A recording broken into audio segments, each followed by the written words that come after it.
د ورو سوال کړی دی چې پیریانو کې پیغمبران وو او که نه، پیریانو کې پیغمبران وو او که نه. په دې مسله کې د علماو اختلاف دی. بعضو علماو دا خبره بیان کړې ده چې په پیریانو کې پیغمبران نشتی. دلیل پسې او دا جمهور چې کوم دي په اهل علمو کې، اکثر اهل علم دا فتوا ورکوي، دا د هغوی قول چې په پیریانو کې پیغمبران نشتی. دا د اکثر علماو قول دی. دلیل هغوی دا وایي په سورة یوسف کې الله دا خبره کړې ده او په نور ځایونو کې هم ده، وما ارسلنا من قبلك الا رجالا نوحي الیهم من اهل القرى. اے پیغمبر نه دي لېږلي موږ ستا نه مخکې مګر سړي د کلیو والو نه، سړي د سړي په انسانانو کې وو. نو دا دلیل دی. امام قرطبي رحمه الله هم خپل تفسیر کې دا ویلي چې دا دلیل شو په دې باندې چې پیغمبران په انسانانو کې دي، پیریانو کې پیغمبران نشتی. ها امام ابن کثیر رحمه الله یو خبره ذکر کړې ده چې په پیریانو کې تبلیغ کوونکي، یره ورکوونکي شتي، خو پیغمبران پکې نشتي.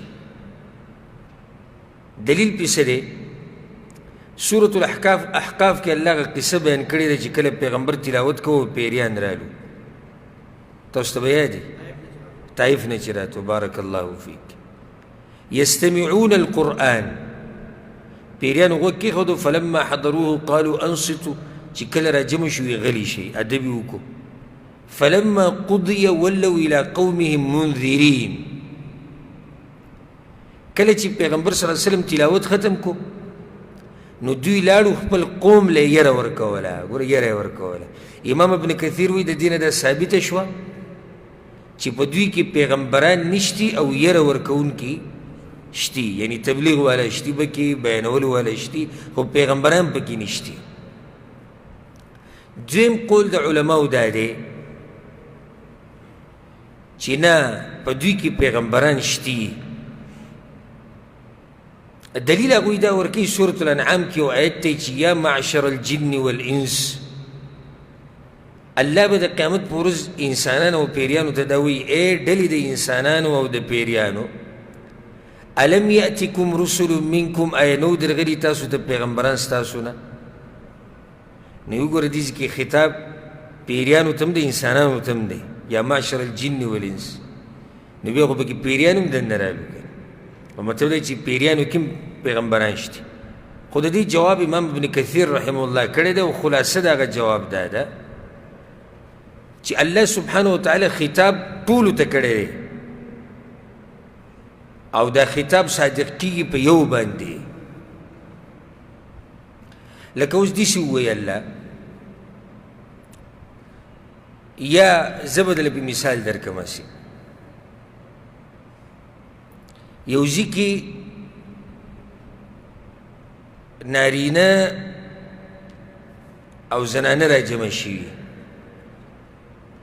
یو ځای کې زنانه او نارینه را جمع شوي،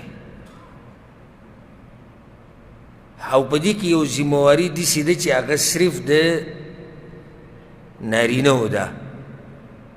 خو خطاب ته داسې وکړو چې تاسو ولې دلته راغلي؟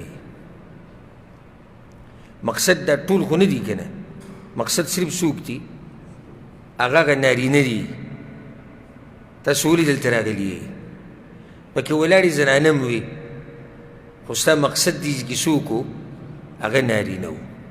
کله په عربۍ کې داسې خطاب وشي صحیح ده چې پیریان او انسانان دي، خو صادق کېږي دا په یو مجموعه باندې او هغه د انسانانو. ای نه و درغلی تاسو ته پیغمبر ستاسو نه؟ او پکې انسانان ولاړ دي که نه، انسانانو ته پیغمبر تللی.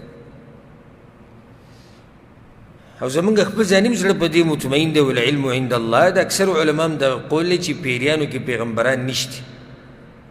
وجه دا دی چې کوم علما چې دا وایي چې پیغمبرانو کې پیریانو کې پیغمبران نشته، د هغوی دلایل واضح دي. او کوم علما چې دا وایي چې او دوی کوم پیغمبران دي په پیریانو کې د هغوی سره واضح دلیل نشته دغه یو آیت ته د هغې علماو جوابات کړي دي والله اعلم